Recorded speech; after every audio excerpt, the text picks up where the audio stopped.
আর একটা ফ্রড বেরিয়েছে, সেটা খুবই ডেঞ্জারাস। কিরকম? আপনাকে বলবে ফোনপে ভেরিফিকেশন করতে হবে, ভেরিফিকেশন নামে আপনাকে একটা মেসেজ করবে, সেখানে লেখাও থাকবে যে ফোনপে ভেরিফিকেশন টুসুক, তারপর লেখার পরে ওখানে একটা লিঙ্ক দেবে, ওই লিঙ্কে যাওয়ার পরে আপনার সেখানে account number, debit card number, এইসব তথ্য জানা হবে। তথ্য নেওয়ার পরে তারা আপনার অ্যাকাউন্টকে খালি করে দেবে। এইসব বিষয়ে আপনাকে সচেতন থাকতে হবে।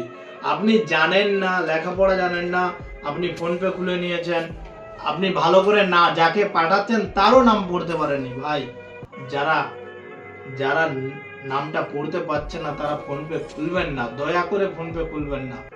কারণ আপনার ফোনপের টাকা অন্য কেউ যখন খুশি কেটে নিতে পারে। পেমেন্ট রিকোয়েস্টের মাধ্যমে এখন ফোনপে পেমেন্ট রিকোয়েস্ট পাঠানো যায়, ওই রিকোয়েস্টের মাধ্যমে আপনি ভাববেন যে কিছু এসেছে, তাহলে ফোনপের পিনটা দিয়ে দিই, ফোনপের পিনটা দিয়ে দেবেন, আপনার টাকা অন্য কারো কাছে চলে যাবে। দয়া করে এইসব বিষয়ে সাবধান হন এবং দেখে শুনে কারবার করুন, তারপরে পাঠান।